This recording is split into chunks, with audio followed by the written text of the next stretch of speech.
कम समय की नोटिस पर आप लोग यहाँ पर इतनी भारी संख्या में उपस्थित हुए। हमारे साथ हरीश जी भी हैं और मीडिया काम जितना बखूबी ये करते हैं। माननीय मंत्री जी के सभी कार्यक्रमों की जो रूपरेखा तैयार करना, उसको सबके सामने रखना और काबिल तारीफ है। और साथ हमारे संदीप जी हैं, ओमकार जी हैं, बाकी लोगों से मैं बातचीत तो करता रहता हूँ, नाम से कई बार याद नहीं आता है और किसी कारण से भी लोग आ गए हैं, तो मैं सभी लोगों का हार्दिक अभिवादन करता हूँ। अपने सभी साथियों का, हमारे संयुक्त निदेशक प्रसार डॉक्टर तोमर और शिक्षक डॉक्टर सिंधु और सभी विभागाध्यक्षों का हार्दिक स्वागत करता हूँ इस कार्यक्रम में।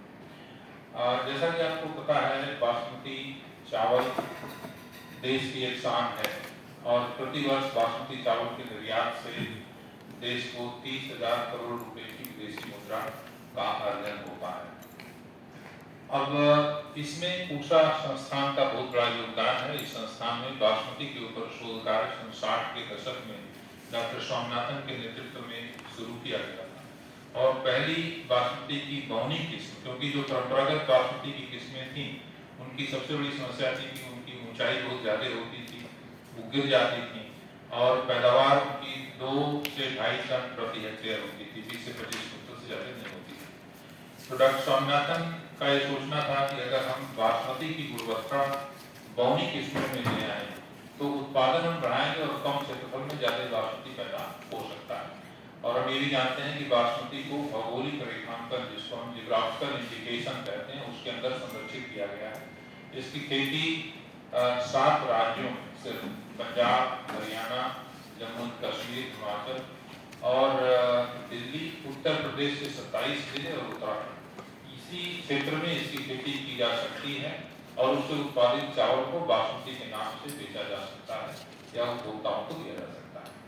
तो कम क्षेत्रफल में अगर हमको उत्पादन बढ़ाना है तो हमको उत्पादकता किस्मों की बढ़ानी पड़ेगी। किस्में ऐसी हों जो बौनी हों, गिरे नहीं और उनकी उत्पादकता ज्यादा हो।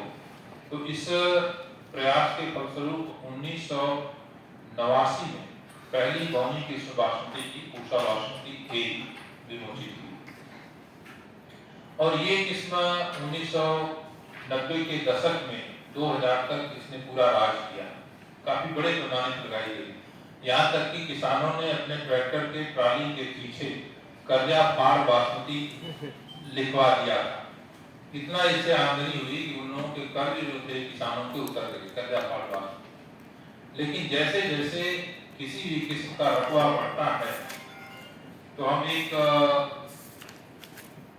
वैज्ञानिक भाषा में एक टर्म यूज करते हैं, बूम एंड बर्स्ट साइकिल। जब किसी गुब्बारे को आप फुलाना शुरू करिए तो एक निश्चित सीमा तक वो फूलेगा, उसके बाद फट जाएगा। नई किस्में जब आती हैं तो उसमें भी शुरू में उनका रकबा कम होता है, जैसे जैसे उनका रकबा बढ़ता जाता है वैसे वैसे कीड़े और बीमारियों का प्रकोप भी उसके ऊपर बढ़ता जाता है। और ये एक फ्रेज और यूज किया जाता है कि genetic uniformity is the cause of genetic vulnerability. जितनी ज्यादा यूनिफॉर्मिटी होगी उतनी ज्यादा फसल जो है उसका नाश भी होगा, अगर यूनिफॉर्मिटी बहुत ज्यादा रहेगी। तो इसीलिए हमेशा हमको मोजाइक रख के चलना चाहिए, एक ही किस्म बहुत बड़े पैमाने पर नहीं लगनी चाहिए। तो पूषा बासमती एक के साथ, जिसको मुच्छल बासमती किसान भाई कहते थे, इसके साथ यही हुआ। जब बहुत बड़े रकबे में चलेगी तो इसके ऊपर बीमारी आने लगी और एक बीमारी पत्ती का झुलसा रोग आया, झोंका रोग, जिसको गर्दन तोड़ बीमारी बोलते हैं। इसकी वजह से बहुत नुकसान होने लगा। तो इस विषय पर हम लोग लगातार काम करते रहे और बाद में चल करके संस्थान के द्वारा पूषा बासमती 1121 विकसित हुई, पूषा बासमती 1460 आई, पूषा बासमती 1401 आई, इसके बाद पूषा बासमती 1509 आई, इसके बाद पूषा बासमती 1692 आई, 1637 आई, 1728 आई। इस तरह से कई किस्में विकसित की गई। अब इस समय की जो स्थिति थी उसमें 3 किस्में हैं मुख्य रूप से, जो कि बहुत बड़े पैमाने पर उगाई जाती है। बासमती का कुल क्षेत्रफल करीब 2 मिलियन हेक्टेयर का है, 20 लाख हेक्टेयर में बासमती उगाई जाती है।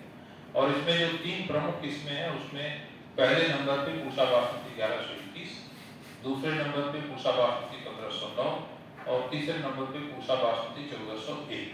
ये उसी क्रम में आती हैं और इन तीनों किस्मों का मिला करके करीब करीब रकबा जो है वो 95%, 2 मिलियन हेक्टेयर का इन 3 किस्मों में है। ये तीनों किस्में भी पत्ती के झुलसा रोग के लिए, जो एक जीवाणु जनित बीमारी है, और पत्ती के झोंका रोग के लिए, जो कि एक फफूंद जनित बीमारी है, ये संवेदनशील है।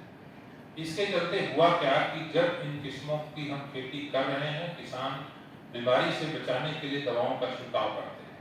खासकर फफूंद से होने वाली दवा, जिसमें कि ब्लास्ट की बीमारी या झोंका रोग या गर्दन तोड़ भी बोलते हैं इसको, इसका प्रकोप ज्यादा होने पर किसान कई बार ट्राइसाइक्लोजोल, एक फंजीसाइड है, उसका छिड़काव करते हैं। और इसके चलते ट्राइसाइक्लोजोल का रेजिड्यू दाने में जब आता है तो यूरोपियन यूनियन में विशेष रूप से हमारा चावल जो है वो करीब, यूरोपियन यूनियन में जो हमारे चावल का निर्यात होता था करीब 5 लाख टन होता था, 2016 की बात है। और 2020 में 19-20 में ये घट करके 2.5 लाख टन हो गया। मेन कारण इसका कि हमारी कई चावल की खेत जो गई यूरोपियन यूनियन में, यूरोपीय संघ के देशों में, उसमें ट्राइसाइक्लोजोल का रेजिड्यू पाया गया और उसके चलते उन्होंने चावल की खेत वापस कर दी।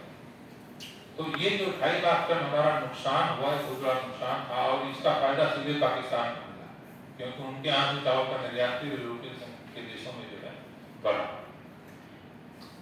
एक तो बात ये भी है कि यूरोपियन यूनियन ने जो अपना मानक निर्धारित किया है वो 0.01 ppm यानी कि 1 मिलीग्राम ट्राइसाइक्लोजोल दवा 100 किलोग्राम चावल।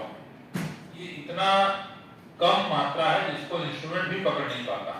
लेकिन यूरोप में एक नियम है, जबकि जापान जो है 8 ppm पे चावल लेता है और यूएस में 3 ppm तक होने पे भी चावल लिया जाता है, वहां से रिजेक्ट नहीं होता है। लेकिन यूरोपियन यूनियन में 0.01 ppm रखा है। उनका यह है कि जो दवाएं उनके देश में प्रयोग में नहीं की जाती उसको वो लोग डिफॉल्ट लेवल पे रखते हैं, और डिफॉल्ट लेवल जो है 0.01 ppm का है।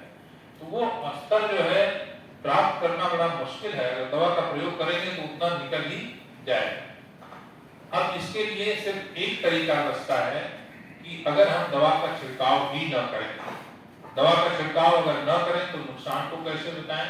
इसके लिए जरूरी हो जाता है कि अगर हम इन किस्मों में रोग रोधी क्षमता का विकास करें और ऐसे जीन्स जो कि हमारी कुछ जंगली प्रजातियों में धान की, कुछ अन्य प्रजातियों में, कुछ किसानों की किस्मों में उपलब्ध हैं, उनको हम इन किस्मों में ट्रांसफर करें तो हमको फिर दवा छिड़कने की आवश्यकता नहीं पड़ेगी। इसी